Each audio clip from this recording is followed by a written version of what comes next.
Morning, Brandon. Good morning. How are you? I'm doing well. Thank you for taking time. Talk about the new project, Sons of the Sea. It features producer Brendan O'Brien, right? Yes, that's correct. And many of you probably know Brendan from his many musical achievements over the past 20 years. He's had a lot to do with the way that we listen to music, really. But Incubus has been very fortunate to have worked with him.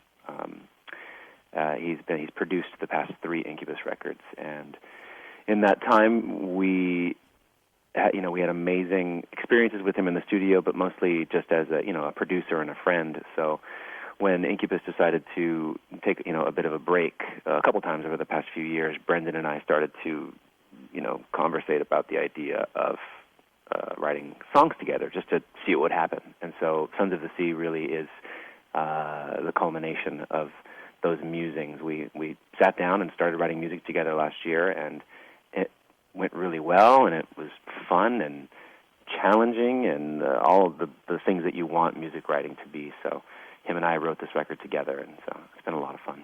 Now, why did you call it Sons of the Sea? I know you love to surf. Did that have something to do with it? I think that's probably the most obvious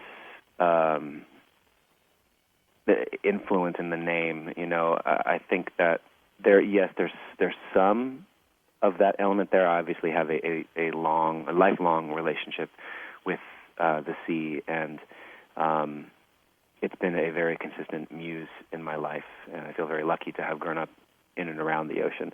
But I think maybe it was alluding a little bit more to the idea that this new project is something that's born of a process that is far greater than can be described. So sorry to get a little abstract on you, but it is literally the child of something larger. So it is kind of literally the son of the sea, if that makes sense. That's kind of what I had in mind. I had probably 30 or 40 project titles on a piece of paper, and most of them were kind of ridiculous and funny and irreverent, and then I kept going back to Sons of the Sea, Sons of the Sea. So when I finally shared some of my project titles with Brendan, he kept going back to that one as well, and then it just became obvious that was what this was supposed to be called. Can you compare the sounds of this new project, Sons of the Sea, to Incubus, the differences between the two?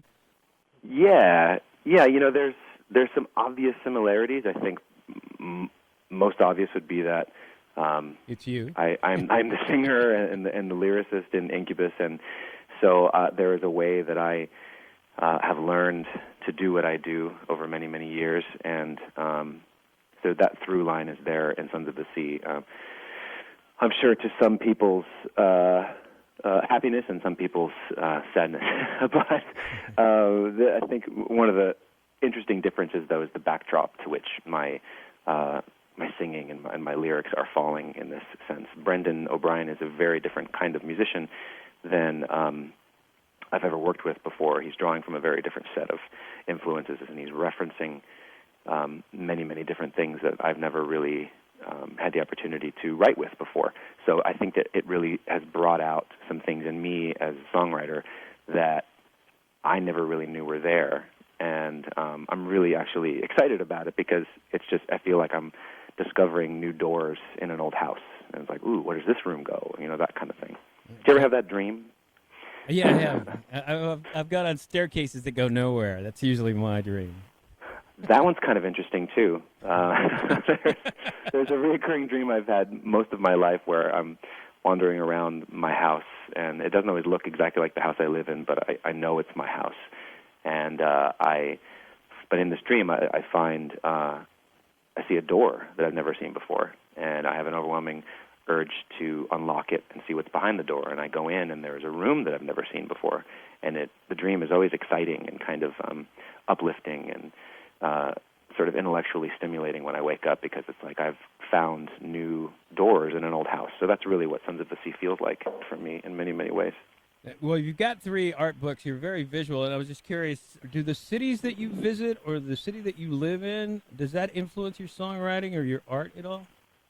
Absolutely.